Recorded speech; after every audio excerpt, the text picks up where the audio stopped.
எனர்ஜெட்டிக்கா இருக்கீங்க, அப்புறம் முக்கியமா முடிச்சுட்டு இருக்கீங்க இன்னைக்கு. ஓகே, நீங்க எல்லாரும் கவனிச்சீங்க நம்புறேன். நம்ம இன்னைக்கு ஆராதனை தொடங்கும் பொழுது நிறைய பாடல்கள் பாடணும். இந்த நிறைய பாடல்கள் வந்து மேக்சிமம் சாங்ஸ் வந்து ஓல்டர் சாங்ஸ். ரொம்ப அற்புதமா அதை பாடும்போதே நான் என்னுடைய கிறிஸ்துவ வாழ்க்கைய தொடக்க காலகட்டங்களையும் தேவன் என்னோட வாழ்க்கையில என்னை தொட்ட காலங்களில் இருந்து நடந்த ஒரு விஷயங்களை உணர்ந்தேன். அற்புதமான பாடல் குழு அற்புதமான பாடல்களை பாடினாங்க. சபையாரும் கூட நிறைய பேர் இந்த பாடல்களை உணர்ந்து பாடிருப்பீங்க நான் நம்புறேன். ஸோ உங்க எல்லாருக்கும் பாராட்டுகள். நான் பேசுறத விட அந்த ஃபேன் காத்து ரொம்ப கேட்குதோ? ஃபேன் காத்துல தலையாடுறீங்களா, நான் கேட்டு தலையாடுறீங்களான்னு தெரியாது. நீங்க எல்லாரும் தயாரா இருக்கிறீங்க, நானும் தயாரா இருக்கிறேன். ஒவ்வொரு முறையும் இங்க வரும்பொழுதும் நான் கடவுளுக்கு சொல்ற ஒரு விஷயம் என்னன்னா நன்றி சொல்றேன். ஏன்னா ஒவ்வொரு முறையும் கடவுள் எனக்கு அந்த வாய்ப்பை கொடுக்குறாரு. இன்னைக்கு நம்ம மத்தியில நண்பர்கள் வந்திருக்காங்க. ஒரு பெரிய குட் நியூஸ் கூட இன்னைக்கு இருக்கு இல்லையா? ஆராதனைக்கு முன்பாக ஒரு ஆத்மா தேவனுக்குள்ள வரக்கூட நம்ம எல்லாரும் பார்க்க போறோம்.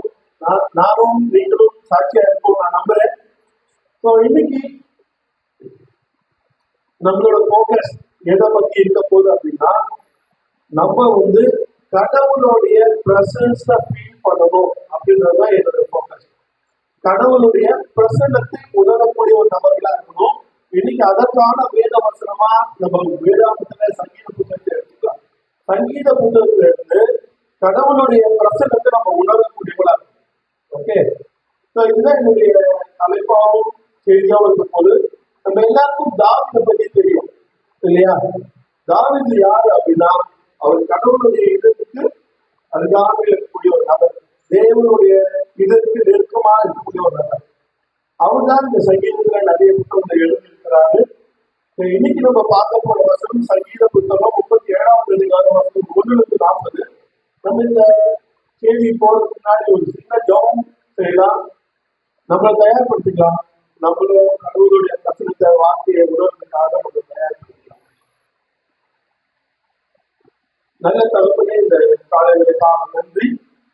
நாங்க எல்லாரும் ஒன்னா சேர்ந்து உங்களுடைய சமூகத்துல வரவும், உங்களுடைய வார்த்தைகளை கேட்கவும், நீங்க எங்க கூட இருக்கிறத உணரவும், எங்க வாழ்க்கையை நாங்க மேம்படுத்திக் கொள்ளவும் உதவி செய்யணும். இந்த நாளில் ஆராதனை வந்து நீங்க சொல்லுங்க, எங்க கூட இருந்து இந்த வசனங்களினால எங்க இதற்கு நீ தயார்படுத்தும், நீ பலப்படுத்தும். ஆவியானவர் எங்களுக்குள்ளாக இருந்திருக்காங்க சொல்லுவோம். இயேசு கிறிஸ்து பெற இருக்கிறோம். ஆமென்.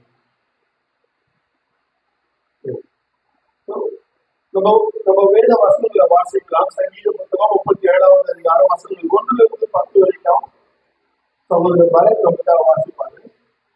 சங்கீதம் 37ஆம் அதிகாரம் வசனம் 1-10 வரை. பொல்லாதவர்களை குறித்து எரிச்சல் அடையாதே, நியாயக்கேடு செய்கிறவர்கள் மேல் பொறாமை கொள்ளாதே. அவர்கள் புல்லை போல் சீக்கிரமாய் அறுப்புண்டு பசும் பூண்டை போல் வாடி போவார்கள். கர்த்தரை நம்பி நன்மை செய், தேசத்தில் குடியிருந்து சத்தியத்தை மேய்ந்து கொள். கர்த்தரிடத்தில் மனமகிழ்ச்சியாயிரு, அவர் உன் இருதயத்தின் வேண்டுதல்களை உனக்கு அருள் செய்வார். உன் வழியை கர்த்தருக்கு ஒப்புவித்து அவர் மேல் நம்பிக்கையாயிரு, அவரே காரியத்தை வாய்க்கப்படுவார். உன் நீதியை வெளிச்சத்தை போலவும் உன் நியாயத்தை பட்ட பகலை போலவும் விளங்கப்படுவார். கர்த்தரை நோக்கி அமர்ந்து அவருக்கு காத்திரு. காரிய சித்தியுள்ளவன் மேலும் தீவினைகளை செய்கிற மனுஷன் மேலும் எரிச்சல் ஆகாதே. கோபத்தை நெகிழ்ந்து உக்கிரத்தை விட்டுவிடு. பொல்லாப்பி செய்ய ஏதுவான எரிச்சல் உனக்கு வேண்டாம். பொல்லாதவர்கள் அறுப்புண்டு போவார்கள், கர்த்தருக்கு காத்திருக்கிறவர்களோ பூமியை சுதந்திரித்துக் கொள்வார்கள். இன்னும் கொஞ்ச நேரம்தான், அப்பொழுது துன்மார்க்கன் ஈரான். அவன் ஸ்தானத்தை உற்று விசாரித்தாயானால் அவன் இல்லை. ஆக்சுவலா பார்த்தா 1-40 வரைக்கும் வாசிக்கணும். நான் பரவாயில்ல 1-10 வரைக்கும் வாசிக்க சொன்னேன். இந்த வசனங்களை நீங்க வாசிக்கும் பொழுது தாவீது நம்ம எல்லாரையும் உற்சாகப்படுத்துறது நம்மளுக்கு தெரியுது. அவர் என்ன சொல்ல வர்றாரு அப்படின்னா, ஒவ்வொரு வசனத்திலையும், அதாவது 1வது வசனத்தை தொடங்கி ஒவ்வொரு வசனத்திலையும் 100% தேவனை நம்பியும் அவர் மேல உங்களுடைய நம்பிக்கை இருந்து உங்க வாழ்க்கை இருக்கணும்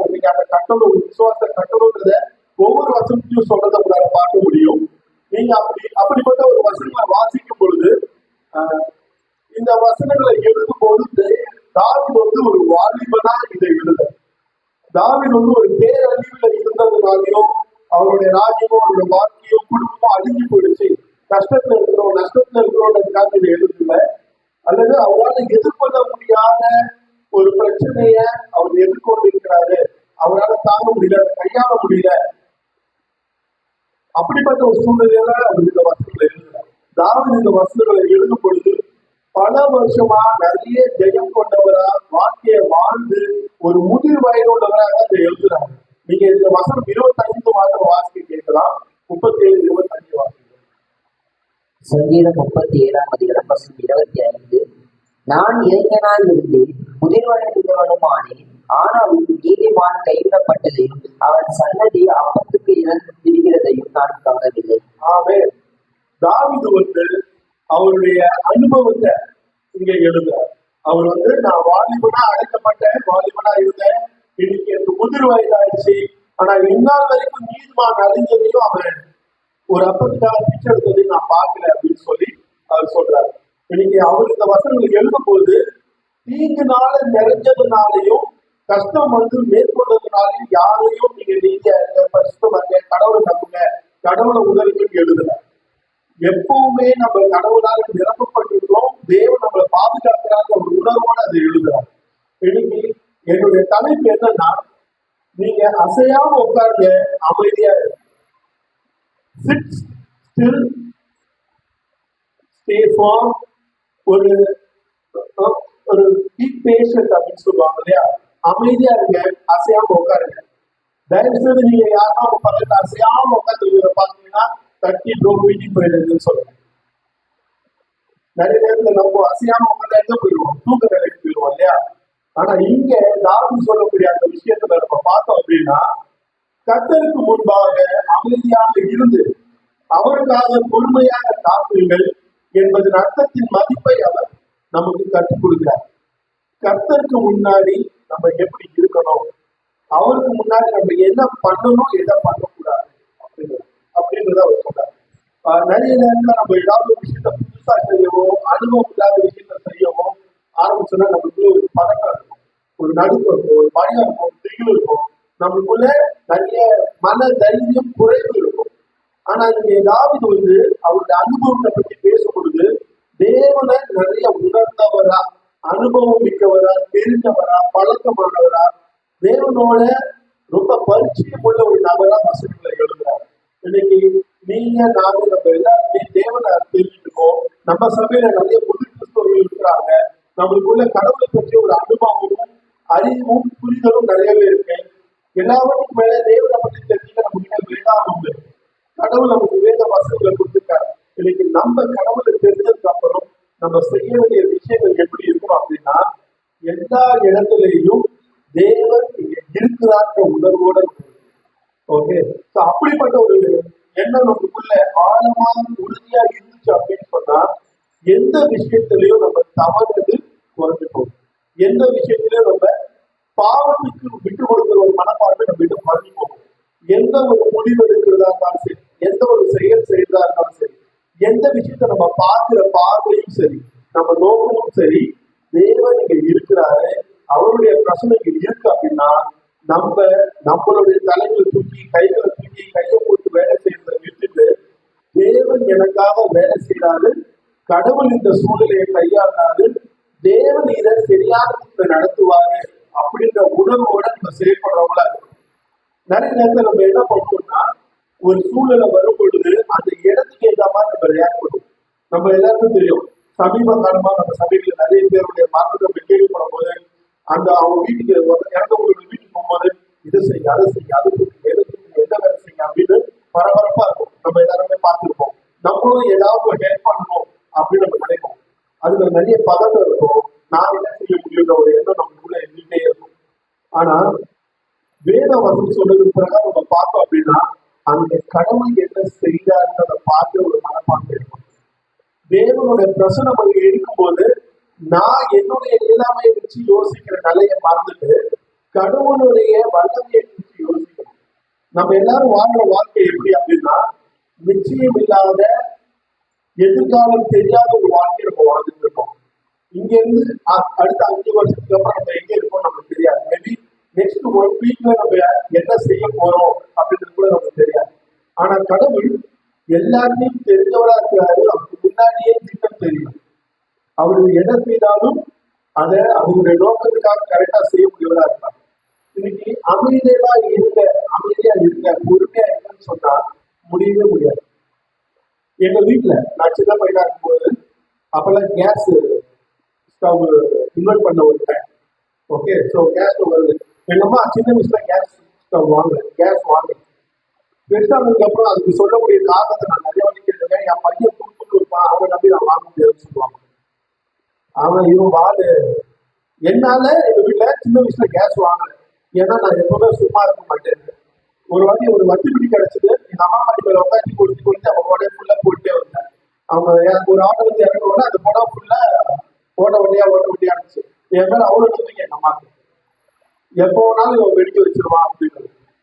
நிறைய நேரத்துல இருக்கும்போது பொறுமையாருன்னு சொன்னா கேட்க மாட்டோம். அவங்க கொடுக்க வேண்டியது கொடுத்த உடனே தான் அந்த அமைதியோட அர்த்தம் தெரியும். பொறுமையா இருக்கணும், அவசரப்படக்கூடாது இல்லையா? எனக்கு அமைதியா இருந்துன்றத வாயில சொன்னா புரியாது, மந்தது. எங்க அம்மா கையில் ஒரு லாங்குவேஜ் வச்சிருக்காங்க. அதுல என்ன கிடைக்குதோ அதை கண்டிப்பாங்க, அது வேற. ஆனா அமைதியா இருந்து அப்படின்னு சொல்லும் போது அதுக்கு கீழ்படியாததுனால வரக்கூடிய பலன் இருக்குல்ல, தண்டனை, கஷ்டம், அதை நினைச்சு நிறைய நேரத்தில் நான் நல்ல பிள்ளையா இருக்கணும். பின்னாடி என்ன தப்புனாலும் பண்ணல, எங்க அம்மா கண்டிப்பா பின்னாடி, ஆனா எங்க அம்மா முன்னாடி நல்ல விஷயம். ஸோ அமைதியா இருங்கன்றது நம்மளால முடியாத ஒரு விஷயம். மனுஷனா இருக்க நம்மளால அமைதியா இருக்கிறதுக்கும் பொறுமையா இருக்கிறதுக்கும் முடியவே முடியாது. எப்பவாலும் நம்ம ஏதாவது செஞ்சுட்டே இருக்கணும்.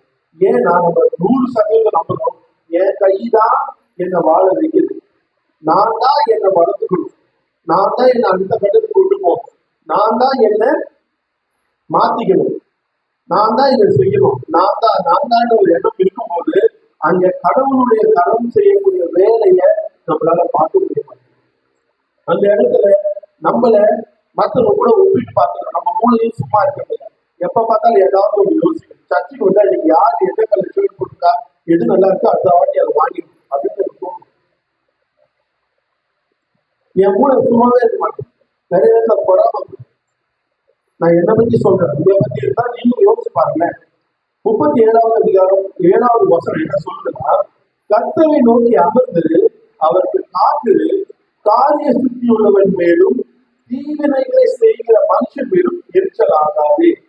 இன்னைக்கு நிறைய நேரத்துல நம்ம அமைதியா இருக்கணும், நல்லவங்களா இருக்குன்னு நினைக்கிறோம். ஆனா யாருன்னா ஒருத்தர் அவங்க வேலையை செஞ்சுக்கிறாங்க, அவங்க ரொம்ப கஷ்டமான விஷயம். ஒரு கெட்டவங்களா இருக்கிறாங்கன்னா நம்மளால பொறுத்துக்கவே முடிய மாட்டேங்குது, எரிச்சல் ஆயிடும். உடனே நம்ம நீதிக்காக போராடுவோம், உரிமைக்காக போராடுவோம், நியாயண்டா, தர்மண்டா, சத்தியண்டா, வேதண்டான்னு சொல்லி நம்ம துணிக்கு எழுந்து என்ன பண்றோம், அந்த அந்த காரியத்தை சரி பண்ணணும் அப்படின்னு நினைக்கிறோம். இந்த வசனம் சொல்லுது, நீ எரிச்சல் ஆகாது, உன்னால ஒண்ணுமே முடியாது. இன்னைக்கு பைபிள் சொல்றது கூட நம்ம இருக்கோம்னா, அமைதியா இருக்கிறதுக்கும் பொறுமையா இருக்கிறதுக்குமே ஒன்று சம்மந்தம் இருக்கு. நம்ம பொறுமையா இருக்கணும்னா அதுல நீதி அமைதி இருக்கும். நம்ம எந்த விஷயத்துமே பதற்றத்தோட ஒரு அவசரத்தோட அணுகும் போது 100% அதுல தவறு நடக்கிறதுக்கும் நம்ம தவறி போறதுக்கும் தவறான முடிவுகளை எடுக்கிறதுக்குமே வாய்ப்புகள் இருக்கு. அந்த இடத்துல நம்ம தேவனுடைய பிரசனத்தை, அவருடைய பிரசோச மறக்கிறதுக்கு 100% தவறு செய்யும். ஏன் இந்த உலகத்துல நிறைய கொலை நடக்குது, மர்டர் நடக்குது அப்படின்னா அது அவசரத்துலதான். திட்டம் பண்ணி பண்றவங்க ரொம்ப சில பேர் தான். புள்ளி விவரத்தை நீங்க எடுத்து பார்த்தீங்க அப்படின்னா, திட்டம் பண்ணி பிளான் பண்ணி கொலை பண்றவங்களோட எண்ணிக்கை ரொம்ப குறைவு. அவசரத்துல கோபத்துல சட்டுன்னு கொலை பண்றவங்க தான் நிறைய பேர். அவங்க அதுக்கான வருத்தத்தையும் படுவாங்க. இன்னைக்கு நிறைய நேரங்கள்ல நம்மளும் கூட அமைதலா இருக்க தெரியாதவங்க. எபிரேய மொழியில தாவீது சொல்லக்கூடிய அமைதிக்கு என்ன அர்த்தம் அப்படின்னா, அசையாம நிற்கிறார், எதையும் அசைக்க கூட கூடாது, அப்படியே ஸ்டில்லா இருக்கும். எந்த ஒரு வேலையும் செய்யக்கூடாது, எதுவுமே நீங்க தொடக்கூடாது. ஸோ இதுதான் தாவீது சொல்லக்கூடிய அமைதிக்கான அர்த்தம் எபிரேய மொழியில. அந்த அளவுக்கு அமைதலா இருக்கிறதுடைய அர்த்தத்தை தாவீது சொல்றாரு. நிறைய நேரங்கள்ல தெய்வீகமாக நம்ம இருக்கிறதுக்கு பொறுமை ஒரு புதையல் மாதிரி. கடவுள் கிட்ட ஆன்மீகமா நம்ம செயல்படணும் அப்படின்னா நம்ம கிட்ட பொறுமை இருக்கு. நீங்க புதையில எடுக்கணும்னா யாருமே புதையில எடுத்து வந்து டேபிள் போட்டு அது மேல வச்சிருக்க மாட்டாங்க. புதையில இருந்து இருக்கும். பூமிக்கு அடியில மறைவா சுலபமா யாராவது எடுக்கிற தொலைவில் அது இருக்காது. உங்களுக்கு கை கெட்ட தூரத்துல இருக்காது. ஒருவேளை உங்க கண்ணுக்கு பார்க்கிற தூரத்துல அது இருந்தாலுமே உங்க கையால இலகுவா அதால எட்ட முடியாது. ஒருவேளை நீங்க கண்ணில் பார்க்கலாம் அந்த இடத்துல புதையில இருக்கு. ஆனா அது சுலபம் கிடையாது. அமைதியும் பொறுமையும் புதையல் மாதிரி.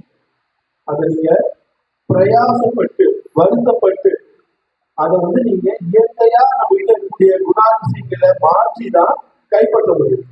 இந்த ரெண்டு பண்புகளும் ஆன்மீகத்துல நம்மளுடைய இயல்பு நிலையில இல்லை. அதாவது ஆன்மீகமா நம்ம கிட்ட இந்த ரெண்டு பண்பும் இயல்பா இல்லை, தானா இல்லை, நேச்சுரலா நம்ம பொறுமைசாலியா இருக்கிறது. ஏன் அப்படி இருக்கிறோம் அப்படின்னா நம்ம வாழக்கூடிய வாழ்க்கை கூட அப்படி இருக்கு. நம்ம எல்லாரும் துரித உணவுக்கு மாறிட்டோம். ஃபாஸ்ட் ஃபுட் வீட்டுக்கு போய் அரிசியை ஊற வச்சு சாப்பாடு செஞ்சு 1/2 மணி நேரம் 3/4 மணி நேரம் உட்காந்து பசி எடுத்ததுக்கு அப்புறம் சாப்பிட்ற நிலைமையில முடியல. 110 ரூபா கொடுத்தா பீஃப் ரைஸ், 100 ரூபா 100 ரூபா கொடுத்தா சிக்கன் ரைஸ், இந்தியா 150 ரூபாய்க்கு பிரியாணி. சர்ச் முடிச்சுட்டு போகும்போதே வாங்கி போனோமா வீட்டில் போய் கையை கழித்து உடனே சாப்பிடுது. அதுவே அதே பிரியாணி கடையிலையோ ஃபாஸ்ட் ஃபுட் கடையிலையோ நம்மளுக்கு முன்னாடி 2 பேர் நின்றுட்டு இருந்தாங்கன்னா இந்த 2 பேருக்கு நம்மளால கொடுக்க நம்ம முன்னாடி 2 பேர் இருக்காங்க. அந்த 2 பேருக்கு முன்னாடி கிடைக்குமா? கிடைக்காதா? பொறுமைன்றது கொஞ்சம் கூட கிடையாது.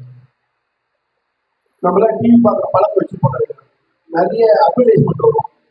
இப்பெல்லாம் அதை ஸ்கிப் பண்ணி ஓட்டி பார்க்குற பழக்கம் அந்த அந்த காலத்துல எல்லாம் அப்படி இல்லை. ஒரு ஒளி போட்டாலும் இல்லை ஒரு படம் போட்டாலும் வாட் பிக்சர்னு சொல்லுவாங்க. அது வர்றதுக்காண்டி நீங்க வெளியே போய் தின்பண்டம் வாங்கிட்டு வந்துடலாம். வேர்கடல உப்புகடல அவங்களாம் வாங்கிட்டு டீ சாப்பிட்டு வர அளவுக்கு அது வரும். பொறுமையே இருக்காது. அது எப்போ முடியும் இருக்கும். அந்த விளம்பரத்தை கூட நம்மளால புரிஞ்சுக்க முடியாது. ஒரு மளிகை கடைக்கு போனா நம்மளால ஒரு கியூல நிற்க முடியாது. உடனே அவசரப்படும்.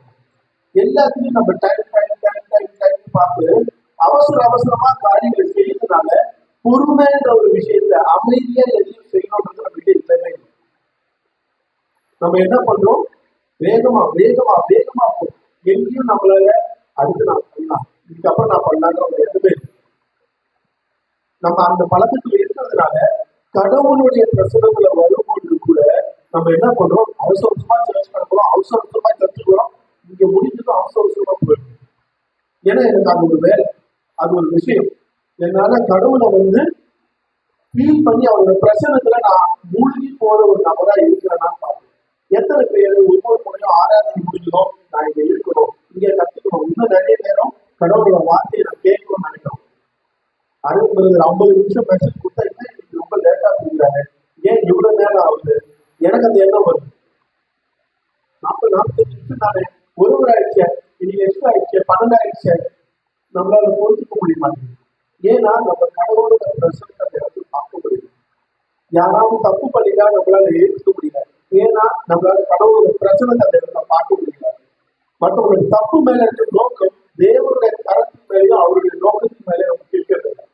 இன்னைக்கு கிறிஸ்துவ பின்பற்ற நம்ம அமைதியா இருக்கிறதுக்கும் பொறுமையா இருக்கிறதுக்கும் ஏன் போராடணுன்றதுல இதை விட ஒரு புரிதல் நமக்கு தேவையே இல்லை.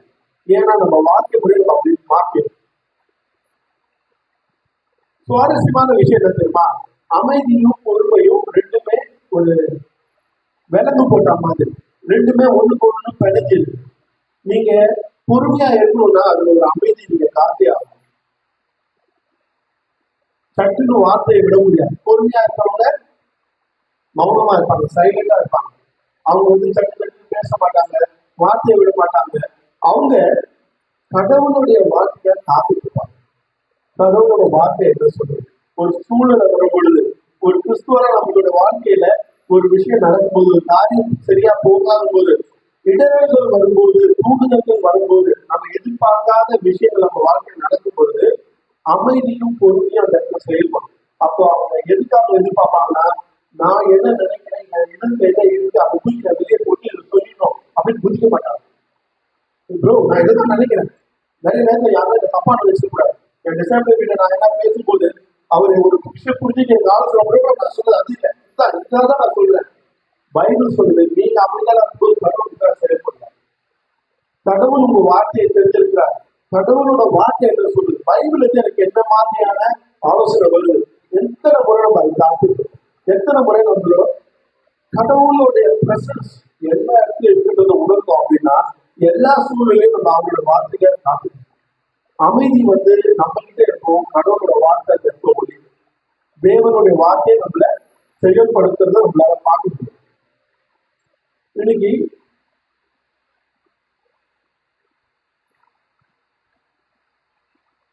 தாவீது சொன்னது போல நம்ம அசையாம இருக்கணும் அப்படின்னு சொன்னா நம்மளுடைய கை கால்கள் எல்லாவற்றையும் நம்ம ஊனமாக்கிக்கிறது கிடையாது.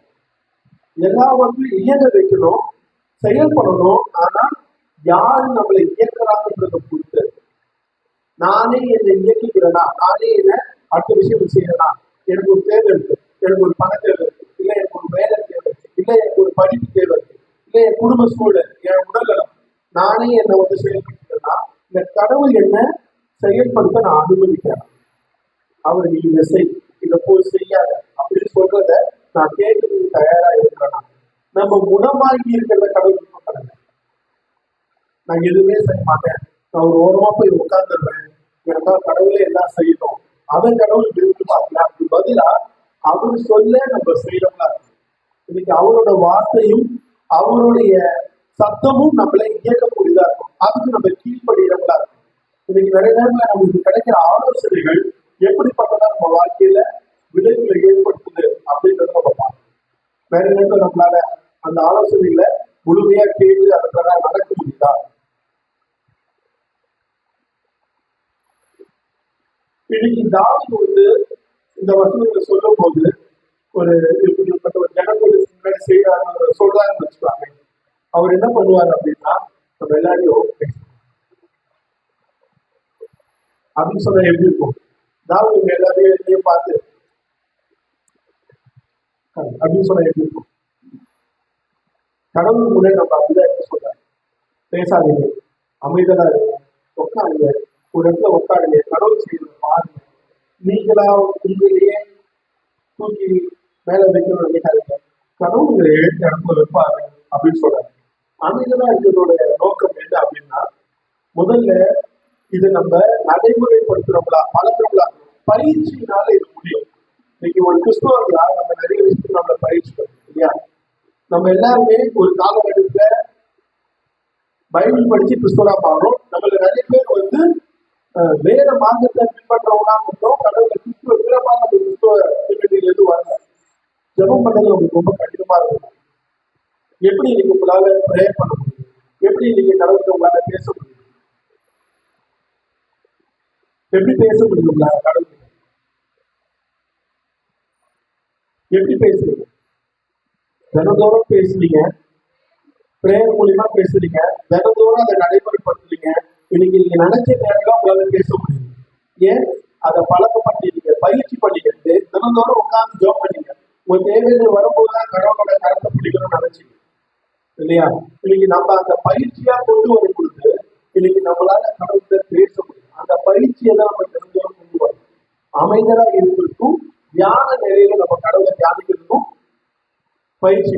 முதல்ல நம்ம அதை எப்படி கொண்டு வரலாம் அப்படின்னா ஒரு அமைதலான இடத்தை எடுத்து ஒரு நாற்காலியை போட்டு அந்த உட்கார்ந்து கண்களை மூடி கடவுளை நோக்கி நான் இன்னைக்கு எந்த வசனத்தை தியானிக்கிறேன், எப்படிப்பட்ட வசனங்களை எனக்கு கொடுக்குறீங்க, எதுல நான் கடவுள் இருக்கிறாருன்றத உணர்றதுக்கு ஏற்ற வசனங்களை நம்ம வாசிச்சு கடவுளோட பிரசனத்தை நம்ம எடுத்து கொண்டு வரோம். இன்னைக்கு நிறைய நேரங்கள்ல ஒரு பதட்டமான ஜப வேலைகள், அவசரமான ஜப வேலைகள் நம்ம இருக்கும். இன்னைக்கு நான் ப்ரே பண்ணிடணும், நம்ம எல்லாரும் நல்லதான் நினைக்கணும், தினந்தோறும் ஜபம் பண்ணணும், வேதம் வாசிக்கணும், என்னுடைய ஜப வேலை நல்லா இருக்கும். ஆனா அது ஒரு அவசரம் இருந்துட்டே இருக்கும். ஏன்னா முடிச்சுட்டு அடுத்த வேலைக்கு போயிடும், சமைக்கணும், ஆபீஸ் பண்ணணும், நான் ரெடி ஆகணும், அடுத்த வேலை அடுத்த வேலை அடுத்த வேலை. அப்படி இல்லாம ஒரு ஒரு நிதானமான பொறுமையான அமைதலான ஜப நேரம் நம்ம இருக்கா நம்ம அந்த நடைமுறைப்படுத்த பழக்கப்படுத்திக்கிறோமா அப்படின்றத நம்ம பார்த்து கடவுளுக்கான நேரம் நம்மளுடைய இறையாண்மையை வளர்க்கக்கூடிய ஒரு நேரமா இருக்கும். அதாவது நம்ம ஆத்மீகமா இருக்கணும்னு சொல்றோம் இல்லையா? கடவுளுக்கான நேரத்தை நம்ம கொடுக்கும் பொழுதுதான் நம்மளால அதை உணர முடியும். நான் கடந்த வாரம் இந்த ஊர்ல இல்லை, வெளியூர் போயிருந்தேன். சண்டே சர்ச் போகணும். எனக்கு தெரியும், நான் காலையில் எழுந்திரிச்சு சண்டே சர்ச் போகணும். எழுந்திரிச்சேன், குளிச்சேன், ரெடியாக நான் எனக்கு தயார்படுத்திட்டேன். ஆனால் நான் சர்ச்சு கிளம்பி போயிட்டேன். இந்த வாரம் சண்டே தான் நான் உணர்றேன். அந்த நாள் நான் ஜம்ப் பண்ணி காலையில எழுந்திரிச்சதும் என் எண்ணம் வந்து சுத்தமா நான் கடவுள்கிட்ட போகணும், ஜபம் பண்ணணும், வேதம் வாசிக்கணும். என்னுடைய நோக்கம் எல்லாம் இன்னைக்கு நான் டைம் சர்ச்சுக்கு போயிடணும், இன்னைக்கு நான் சர்ச்சுக்கு போகணும். பட் அதுக்கு முன்னாடி நான் செய்ய வேண்டிய வேலை இருக்குல்ல, என்னை ஆக்குபை பண்ணது என்ன? ஒரு பொறுப்போ நான் செய்ய வேண்டிய செயல் தான் என்னை ஆக்குபை பண்ணிச்சு, என்னை நடந்துச்சு. தவிர கடவுளோட இருக்கக்கூடிய உணவு என்ன தினந்தோறும் முந்துறதை நான் பார்க்கிறேன். நம்மள நிறைய பேர் அப்படி இருக்கலாம். காலையில எழுந்திரிச்சதும் நான் இன்னைக்கு தேவத்தை செபிக்கணும், எனக்கு ஜப நேரம் முக்கியம், முதலாவது என்னோட ஜப நேரம் அப்படின்ற ஒரு எண்ணம் நமக்கு இருக்குதா அப்படின்றத சோதிச்சு பார்க்கணும். அவசரமான உலக வேலையில அவசரமா நம்ம போயிடக்கூடாது. நிதானமா பொறுமையா கடவுளுடைய பிரசன்ஸ்க்கு போறவங்களா இருக்கும். நம்மள கடவுளுடைய பிரசன்னத்துல வச்சுக்கிட்டோம் அப்படின்னு சொன்னா கடவுள் நம்மளுக்காக செயல்படுறதை நம்மளுடைய கண்கள் பார்க்கக்கூடிய வல்லமையை தேவன் செய்வார். நம்மளால தேவன் நம்மளுக்காக செயல்படுறத பார்க்க முடியும். அதை உணர்ந்தார், அதை அனுபவிச்சார். அதனாலதான் நான் அப்படின்னு சொன்னாங்க. நான் அமைதலா உட்கார்ந்து இருப்பேன், கடவுள் எனக்காக செயல்படுவார்னு சொன்னாங்க. நம்ம யாத்திராம புத்தகம் 14வது அதிகாரம் 13வது யாத்திராம புத்தகம் 14வது அதிகாரம் வசனம் 13, 14.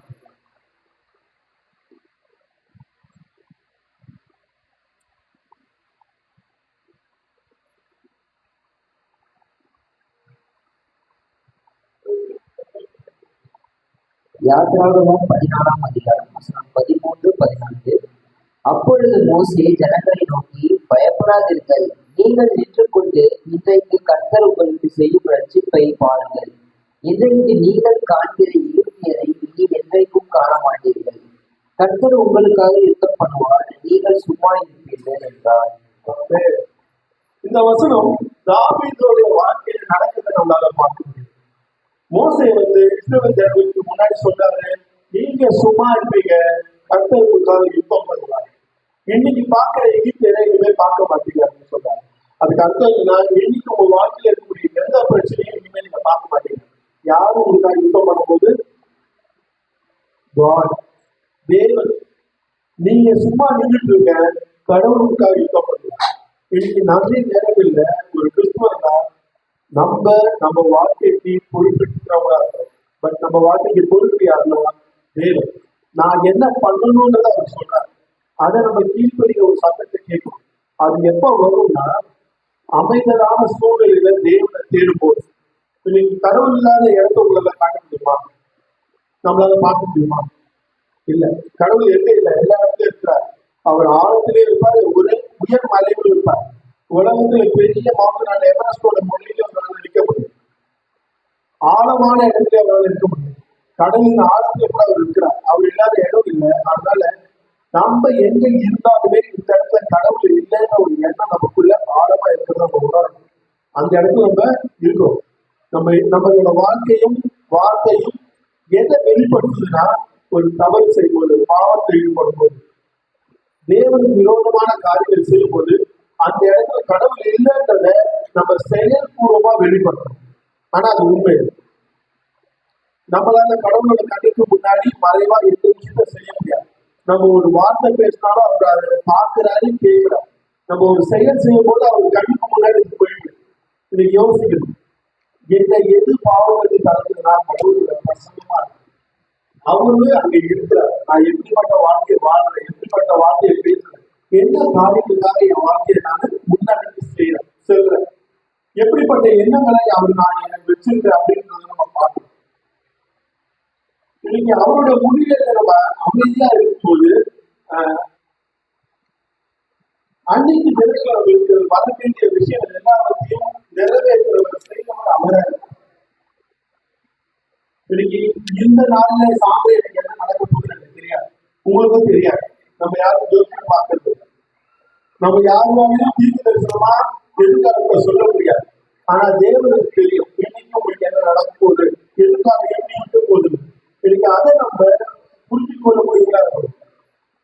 நீங்க எப்பெல்லாம் பதட்டம் அடைவீங்களோ, எப்பெல்லாம் ஒரு எதிர்காலம் உங்களுக்கு தெரியுங்களோ, எப்பெல்லாம் எதிர்காலத்தை குறித்து கவலை உங்களுக்கு வருதோ, சங்கீதம் 37 வசனங்கள் 3 வரைக்கும் 7 வரைக்கும் நீங்க நாள் படிச்சு பாருங்க. 34 வருஷம் வரைக்கும் கடவுளை பற்றி தாவத்தினுடைய வசனங்கள் உங்க இறுதியையும் மாற்றக்கூடியதா இன்னைக்கு கட்டக்கிட்டு நம்ம கேட்கணும். அமைதியும் பொறுமையும் கடவுளுடைய தரத்தை கடவுளை பற்றிய ஒரு தகுதியை எடுக்கிற வழக்கத்துக்காக நம்ம ஜாப் பண்றவங்களா இருக்கும். நம்ம ஒவ்வொரு நாளும் கடவுளை பேசும்போது நம்மளுடைய உரையாடல தேவனை நம்மளுடைய இதயத்துல கொண்டு வரதுக்காக பேசணும். தேவனுடைய பிரசனம் என் இதயத்தில் இருக்குதுன்றதான் உணரும். நம்ம கொஞ்சம் வருஷத்துக்கு முன்னாடிலாம் ஹெல்மெட் போடாம போனா சென்னையில பிடிக்கிறது. ஆனா ரொம்ப வருஷத்துக்கு முன்னாடி பெங்களூர்ல சட்டை இருந்துச்சு.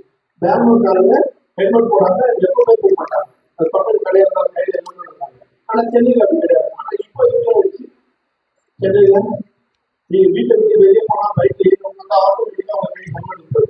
ஏன் ஏன் அது பழக்கமாச்சு?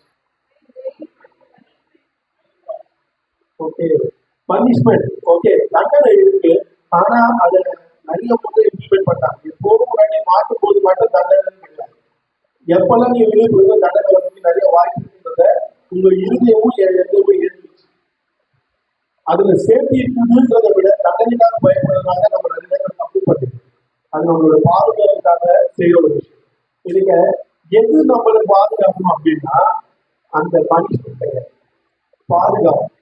ஹெல்மெட் போடுறது பனிஷ்மெண்ட் இல்லை, உங்களுக்கு பாதுகாப்பு. கடவுள் இருக்கிறாருன்றது நம்ம தப்பு செய்யாம நம்ம கொடுக்கிற பனிஷ்மெண்ட் இல்லை, அவங்க இருக்கிறது நமக்கு பாதுகாப்பு. நம்ம பயப்படுவோம், பனிஷ்மெண்ட் தண்டனைக்கு தான் பயப்படுறத தவிர பாதுகாப்பை உணர்றது இல்லை, புரிதல் கிடையாது. அது என் வாழ்க்கைக்கான நிரந்தர பாதுகாப்புன்றது நம்ம உணரணும். அப்படி தேவன் என்னுடைய பாதுகாப்பா என்னுடைய அடைக்கலமா உணரும் போது மட்டும்தான் எல்லா நேரமும் நான் வந்து தஞ்சம் போவேன். தஞ்சம் போடுறது எப்படி தெரியுமா? எந்த சூழ்நிலை வந்தாலும் அவரை கிடைக்கணும், நீங்க தான் எனக்கு செய்யணும், நீங்க தான் எனக்கு கொடுக்கணும். எப்படி ஒரு பிறந்த குழந்தை பசிக்காக அழும்போது அம்மாவை தேடுமோ, எப்படி பிள்ளைகள் வந்து ஒரு தாய் தப்பு எடுத்து அவங்க எல்லாத்தையும் வெளியே போவாங்களோ, நம்ம தேவனிடத்துல தஞ்சம் கொடுக்குறவங்களா எந்த ஒரு சூழ்நிலை வந்தாலும் எப்படிப்பட்ட காலகட்டத்தில் நம்ம இருந்தாலும் நம்ம என்ன பண்ணுவோம்னா தேவனை சேர்றவங்களா, தேவனை தேடுறவங்களா, அவங்க ஒப்பு கொடுக்கறவங்களா இருக்கும். நீங்க பாருங்க, நீங்க செய்யுங்க, நீங்க எனக்கு கொடுங்க, நீங்க இதை நடத்துங்க, நீங்க இதை வழி நடத்துங்க, நீங்க இதை காப்பாத்துங்க, நீங்க தான் இதை பண்ண முடியும். ஏன்னா என்னுடைய பாதுகாப்பு அவர்கிட்ட இருக்கும். இன்னைக்கு தேவனுக்கு என்னோட பாதுகாப்பு இருக்கிறது நான் உறுதி பண்ணணும் அப்படின்னா தினந்தோறும் என்னோட உறவு அவர்கிட்ட சரியாது இல்லையா? உங்க ஹெல்மெட் நீங்க போடுறீங்க, உங்க ஹெல்மெட்ல லாக் இல்லை, மேல ஓட்ட இருக்கு, நீங்க போடுறீங்களா? அது புரோஜனமா?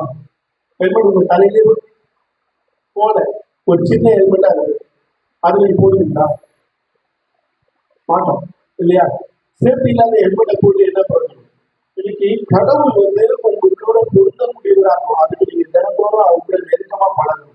உங்களோட ஜப நேரங்கள், உங்களோட வேலை வாசிப்பு, தேவன் உங்க வாழ்க்கையில செய்த காரியங்கள், நன்மைகள், ஆசீர்வாதங்களை நினைச்சு நினைச்சு நினைச்சு தினந்தோறும் துதிக்கிறவங்களா அவங்ககிட்ட உறவு முறையை வளர்த்துறவங்களா இருக்கும். அப்பதான் அவங்களால கடவுள்கிட்ட ஒரு நெருக்கமான உறவு முறையை உணர முடியும். நீங்க அன்றாடம் இதை செய்யும் போது உங்க வாழ்க்கையை பலத்தமா பயிற்சியா இருந்துச்சுன்னா தேவன் இல்லைன்ற ஒரு எண்ணமே உங்களுக்கு இருந்தோம். நீங்க யாரும் நம்ம யாரும் கடவுள் இல்லை, கடவுள் இல்லை, கடவுளுக்கு இல்லைன்ற ஒரு சொல்ல முடியப்பட்ட கடவுள் இருக்கிறான்னு நினைக்கிறோம். ஆனா நம்மளுடைய சாதனத்துக்காக, நம்மளுடைய இச்சைக்காக, நிறைய நேரத்தில் நம்மளுடைய நலனுக்காக, சுயநலத்துக்காக நம்ம என்ன பண்ணிடுவோம்னா அந்த இடத்துல கடவுள் இருந்தா இல்லாதமா நடக்கும். எப்பெல்லாம் நம்ம போய் சொல்றோம், எப்பெல்லாம் நம்ம திரும்ப என்ன வருவோம், எப்பெல்லாம் நம்ம ஒரு விஷயத்த அநீதியா அசுத்தமா செய்யணுமோ நம்ம லிட்டரலா கடவுள் இல்லைன்றத உணரக்கூடியவங்களா, செயல்படுத்தக்கூடியவங்களா. அந்த மாதிரி இல்லாம கடவுளோட பிரசன்னம் என் வாழ்க்கையில காப்பாற்றுன்ற ஒரு நிலைமை. தாவீது இந்த வசனங்கள் எழுதும்போது ராஜாவா இருக்கு. ஆனா அவரு எப்பவுமே தஞ்ச போகிறவரா இருந்தார், அடைக்கலம் தேடுறவரா இருந்தார். எப்பவுமே அவர் அவருடைய பாதுகாப்பு அவர்களுடைய சேனைகளை வச்சும் போர் வீரர்களை வச்சு வைக்கல, தேவன் ஒருவருக்கு மாற்று இருந்துச்சு. இன்னைக்கு நம்மளுடைய இதயத்தை எப்படி பார்க்கணும் அப்படின்னா, என்னை சுத்தி 1000 பேர் இருந்தாலும், எனக்கு நல்ல படிப்பறிவு இருந்தாலும், எனக்கு நல்ல ஹெல்த் இருந்தாலும், நல்ல வெல்த் பண வசதிகள் நிறைய இருந்தாலும், என் குடும்பம் என்ன ஆனாலும் பாதுகாப்பு அப்படின்னு இருந்தாலும், எனக்கு நல்ல நண்பர்கள் நட்பு வட்டா இருந்தாலும், எதெல்லாம் எனக்கு சேர்த்து நான் ஃபீல் பண்ணணும், அது எதுவுமே சேர்த்து என்கிட்ட கடவுள் இருக்கிறாங்க ஒரே ஒரு விஷயம் மாத்திரம்தான் என்னை நீதியாகவும் பரிசுத்தமாகவும் உறுதியான பாதுகாப்பு தரக்கூடியதாகவும் இருக்கும். இன்னைக்கு அதை நம்ம உணரக்கூடியவங்களா இருக்கணும். தேவ பிரசன்னம் நம்மளுடைய இதயத்துல தினந்தோறும் வளரக்கூடிய ஒரு விஷயமா இருக்கு. அது ஒரே ஒரு வாட்டி விதைச்சிட்டு விட்டுறவங்களா நம்ம இருக்கணும். நம்ம எப்பவுமே கடவுளோட பிரசனத்தை உணர்ந்தவங்க தான். கடவுள் இன்னைக்கு என் வாழ்க்கையில செயல்பட்டாருன்னு நினைக்கக்கூடியவங்க தான். நம்ம எல்லாரையும் கடவுள் தொட்ட நாள்லயே நம்ம அதை உணர்ந்துட்டோம். கடவுள் என் வாழ்க்கையில செயல்பட்டார், என்னை தொட்டிருக்கார், என் கூட இருக்கிறார். ஆனா எல்லா நேரமும் இருக்கிறார்ன்றது தினந்தோறும் வளரக்கூடிய ஒரு எண்ணமா இருக்கு. ஏன்னா நிறைய நேரத்தில் நம்ம அதை கம்ப்ரஸ் பண்ணிடுவோம், அழுத்திடுவோம். அதை மீறி நம்ம செயல்படுற உலகம் கூடுமா, ஆனா அதுதான் வளரும். இன்னைக்கு கடவுள் என் கூட இருக்கிறாருன்னா என் வாயிலிருந்து வர வார்த்தைகள் எல்லா நேரத்திலையும் உத்தமமும் பரிசுத்தமா ஆதாயப்படுத்துவதா, கடவுளை மகிமைப்படுத்துவதா.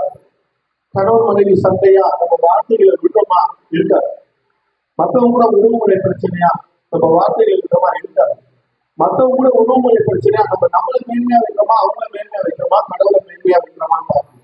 எதுக்காக நான் ஒருத்தர் கூட போதும், எதுக்காக என் இதயத்தை நான் மற்றவங்க கூட அமைதியெல்லாம் வச்சுக்கணும், எதுக்காக மற்றவங்க நான் சமாதானமா இருக்கணும், அவங்களால எனக்கு நன்மை செய்ய முடியும்னா இல்லை. தேவன் உயர்வார், தேவன் மகிமைப்படுவார், தேவன் இருக்கிறார். தேவன் என்ன மற்ற கூட ஒரு நல்ல உறவுமுறையில இணக்கமான உறவுமுறையில வச்சுக்கிறதுக்காகத்தான் என்ன அந்த வச்சுக்கிற எண்ணம் நம்ம வளர்க்கணும். நம்ம பார்க்கும்போது நம்ம எல்லா விஷயத்தையும் சரியா செய்யணும்னு நினைக்கிறோம், ஆனா அதோட நோக்கத்தை மாத்திட்டோம் இல்லைங்களா? நம்ம எல்லாருமே முறை போடணுன்றத ஒரு நாகரிகமா கொண்டு வந்தோம். நல்லது இல்லையா? நல்ல நாகரிகம் தானே. ட்ரெஸ் போடுறது நல்லதா தப்பா? பதில் வரல. சாப்பாடு ஆயிடுச்சோ இல்லையே. ஆனா இப்ப நிறைய பேர் கிழிஞ்ச ட்ரெஸ் போட்டு பாத்தீங்களா? ஒரு காலத்துல நான் ஸ்கூல் போகும்போது பின்னாடி கிழிஞ்சு, அது பேசல இல்லை, இயலாம அந்த டவுசர் கிழிஞ்சிச்சுன்னா பின்னாடி கருதி போடுவாங்க பசங்க. அப்போ முடியாது, வாங்க முடியல, தைக்க முடியல, கஷ்டம். அப்ப ஏத்துக்கிட்ட நம்ம இப்போ காசு கொடுத்து கிழிஞ்ச ட்ரெஸ் வாங்கி போட்டு ட்ரெஸ் போடணுன்ற நோக்கம் நல்லது, ஆனா அதுக்காக எண்ணம் நல்லது, அதுக்காக நோக்கம் மாறி போச்சு. நம்ம உடை போடுறது நவநாகரிகமா வளர்ந்துச்சு, ஆனா அதோடைய நோக்கத்தையே ஸ்பாயில் பண்ணிடும். இன்னைக்கு அப்படிதான் நிறைய இடத்துல நம்ம நல்லது செய்யணும்னு நினைக்கிறோம், ஆனா அதுக்காக பின்னாடி இருக்கக்கூடிய நோக்கம் சரியா இருக்காது. அதுல கடவுள் மகிமைப்படுறாரா, இல்ல என் பேர் வரணும், ஏதோ ஒரு உள்நோக்கத்தோட நம்ம செய்யறோமா, அதை பார்க்கணும். நம்ம நன்மை செய்தாலும் அதுல தேவனுடைய பிரசனத்தை நம்ம உணர்ந்தோம்னா, நான் என்ன பண்றதோ அதுல கடவுள் இருக்கிறாரன்றத நம்ம கொண்டு வரணும். நான் ஒருத்தர்கிட்ட போய் நல்ல வார்த்தைகளாக ஒருத்தரை பாராட்டுனா அந்த கடவுள் இருக்கிறார். நான் பாராட்டுறதுனால அவங்க சந்தோஷப்படுவாங்க. என்ன நினைக்கிறவங்க நான் பாராட்டக்கூடாது. என்னோட நோக்கம் என்னவா இருக்கணும், தேவன் மகிமைப்படும். எனக்கு ஒவ்வொரு விஷயத்தையும் அப்படிதான். ஒருத்தர் நம்ம சவால் பண்றோம், ஒருத்தர் கடிதம் கொள்றோம், ஒருத்தர் பைபிளுக்கு திருப்பம் கடினமா நம்ம பேசணும்னு வச்சுக்க, எதுவா இருக்கும் நம்மளுக்கு நோக்கம், அவர் தப்பு பண்ணிட்டார், அவர் பாவம் பண்ணிட்டார், நான் கரெக்டா இருக்கிறேன் நான் போய் பேசலாம் இல்ல. அந்த நோக்கத்துல நம்ம எப்பவுமே பேசக்கூடாது. நம்ம நோக்கம் என்ன, தேவன் அங்க இருக்கிறாரு, தேவனுடைய பிரசனம் இருக்கு, கடவுள் என்னை என்ன எதிர்பார்ப்பாரு, அதெல்லாம் இன்னைக்கு நம்ம எப்பவுமே கடவுளோட பிரசனத்துல இருக்கிறத முழுமையா உணர்வு. ஒவ்வொரு நேரமும் நம்ம வாழ்க்கை முறையில நம்ம ஆன்மீகமான பயிற்சிக்கு ஈடுபடுத்தும் பொழுது தாவீது போல எண்ணங்கள் நமக்கு இருக்கும். ஆமென். நம்ம சங்கீதம் 145:8 வாசி.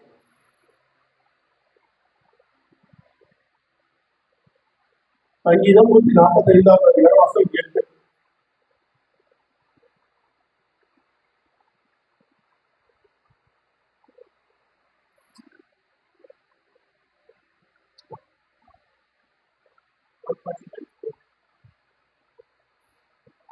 சங்கீதம் 145 வசனம் 8. கர்த்தர் இரக்கமும் மன ஒழுக்கமும் நீடிய சாந்தமும் மிகுந்த கிருபையும் உள்ளவர். ஒன்று. கர்த்தர் எல்லார் மேலும் தயவுள்ளவர், அவர் இரக்கங்கள் அவருடைய எல்லா கிரியைகளின் மேல் உள்ளது. ஆமென். இந்த வசனத்தை வாசிக்கும் போது கர்த்தர் இடத்துல யாராவது நம்மளுடைய பேர் போட்டு வாசிக்க முடியுமா? நிச்சயமா அது எனக்கு துணி இல்லை. எனக்கு வந்து இந்த உலகத்துல யாராலையும் அப்படி பண்ண முடியும். இன்னைக்கு நம்ம கடவுளோட பிரசனத்தை உணரும் போது கர்த்தர் இரக்கமும் மன உருக்கமும் வீரிய சாந்தமும் மிகுந்த கிழமையும் உள்ளவர் உணர்ந்துதான் நம்ம வாசிக்கிறோம். இந்த வார்த்தை எல்லா சூழ்நிலையிலும் எல்லா இடத்துலும் நம்ம பயன்படுத்தும். நம்ம எதை செஞ்சாலும், மற்றவங்களுக்கு நன்மை செஞ்சாலும், மற்றவங்களுக்கு உதவி செஞ்சாலும், நம்ம கடவுளுடைய இரக்கத்தையும் கடவுளுடைய குணத்தையும் தான் அங்க வெளிப்படுத்தும். நான் பெட்டர், இந்த சூழ்நிலையில நான் இதை செஞ்சுட்டு இல்லை. கடவுள் அவர் எல்லார் மேல தயவுள்ளவரா இருக்கிறதுனால நம்ம எல்லார் மேல தயவுள்ளவரா இருக்கணும். இன்னைக்கு நம்ம எப்பவுமே கிறிஸ்துவ நான் கடவுளை வெளிப்படுத்துறதுக்காக படைக்கப்பட்ட ஒரு உயிரினமா இருக்கிறேன், ஒரு மனுஷனா இருக்குன்றத உணர்வு. இன்னைக்கு என் வாழ்க்கையிலிருந்து நான் என்ன வெளிப்படுத்தக்கூடாது, கர்த்தரை வெளிப்படுத்தணும். தேவனுடைய பண்புகளை நல்ல குணத்தை நான் வெளிப்படுத்தணும். இன்னைக்கு நம்ம அந்த தேவனை வெளிப்படுத்தணும் அப்படின்னா தேவனை உணர்த்தணும். அவருடைய பிரசனம் இதுக்குள்ள இருக்கும். இன்னைக்கு நம்ம ஒரு கிறிஸ்துவர்களை நம்ம பண்ண வேண்டிய விஷயம் என்ன அப்படின்னா, எப்பவுமே எந்த விஷயத்திலுமே நம்மளுடைய இருதயத்தை என் பக்கம் நான் சாய்க்கிறேன். தேவன் என்ன எதிர்பார்ப்பாலோ, தேவனுடைய பார்வைக்கு முன்னாடி எது நல்லதோ அதை மாற்றம் தான் நம்ம செய்யறோம்னா இருக்கும். தேவன் அந்த இடத்துல மகிமைப்படுறாரான்னு நீங்க பாருங்க. நீங்க ஒரு விஷயத்த சொல்றீங்க, செய்றீங்க, நடைமுறைப்படுத்துறீங்க அப்படின்னா அந்த இடத்துல கடவுள் மகிமைப்படுறாரா? ஸ்டேஜ்ல வந்து நிறைய பேர் பாடுறாங்க, அவங்க பாடுறதுல அவங்களோட கேரக்டர் வெளிவரல, கடவுள் மகிமைப்படுறாங்க. இங்க யாரோ ஒருத்தர் வந்து பிரசவம் பண்றாங்க, இங்க சுத்தம் பார்க்கறாங்க, இந்த இடத்த பெருக்கிறாங்க, தொலைக்கிறாங்க, கிளீன் பண்றாங்க, நிறைய பேர் நிறைய உதவிகள் செய்யறாங்க. இது யாருமே அவங்க திறமை சமைக்கிறது. அவங்க வந்து இந்த இடத்த கிளீன் பண்றதுல வந்து பட்டப்படி படிச்சவங்க, அதுக்காகலாம் அவங்க எல்லாருமே கடவுளோட மகிமைய, கடவுளுடைய பிரசனத்தை உணர்ந்து தேவனுக்கு கொடுக்கக்கூடிய ஒரு மரியாதை. கடவுள் அவர் இருக்கிறார். இன்னைக்கு நம்ம எந்த நேரத்திலையும் கிறிஸ்துவர்களா செய்யற ஒரு விஷயம் என்னன்னா, தேவனுடைய பிரசன்னம் என் வாழ்க்கையிலிருந்து வெளிப்படும். அதுக்கு நான் என் இருக்கிறது அதுல மூழ்கி இருக்கும். விஷயம் என்னன்னா, கடவுளுடைய பிரசனத்தை 100% நம்ம மூழ்கினோம்னா, அப்போ எந்த சூழ்நிலையும் கடவுளை பிரிக்க முடியாத ஒரு உறவு இருக்கணும். தாவீதுக்குள்ள இருக்க ஒரு உறவு. ஆமென். இன்னைக்கு நம்ம தெரிஞ்சுக்க இந்த வசனத்துக்கு பிரகாரம் நான் என்ன நினைக்கிறேன் அப்படின்னா, நம்ம எல்லாருமே வளர வேண்டிய ஒரு சூழ்நிலையில் இருக்கிறோம். எதுல அப்படின்னா, தினத்தோறும் வளர வேண்டிய விஷயம் கடவுளுடைய பிரசன்னம். இன்னைக்கு என் கூட கடவுள் இருக்கிறாரு, என்னை நடத்துறாரு, என்னை பார்க்கிறாரு, என்னை செயல்படுத்துறாரு, என் கூட நடக்கிறார், என் கூட செயல்படுறாரு. அந்த எண்ணம் நம்ம விட்டு இருந்துட்டே நம்ம அதுல வளரும் பொழுது நம்ம வாழ்க்கை இன்னும் மேன்மையாகவும், இன்னும் பரிசுத்தமாகவும், இன்னும் நீதியாகவும், இன்னும் தேவனுக்குரிய விதத்திலையும் மாறதுக்கு 100% கடவுள் உதவி செய்யலாம். ஆமே. நீங்க எல்லாரும் சேவிசாக்கிறதுக்கு நன்றி. நம்ம கண்ணீர் காட்சியம் பண்ணுவோம். நான் நம்புறேன், இயேசு கிறிஸ்து தேவனுடைய பிரசனத்தை ஃபீல் பண்றதுனாலதான் கெத்செமனே தோட்டத்துல அவரோட வேதனை வலி மத்தியிலையும் தேவனுடைய சித்தத்தை செய்யணும் அப்படின்றத ஒரு முடிவா எடுக்க முடிச்சு. நம்ம எல்லாருக்கும் இயேசு கிறிஸ்து கெத்செமனே தோட்டத்தை செய்ய ஜெபம் ஞாபகம். ஆண்டவரே, அப்பா பிதாவே, இந்த பாத்திரத்தை எடுத்து போடுமாறு கூடும், ஆனாலும் என் சித்தம் இல்லை, உங்க சித்தம்.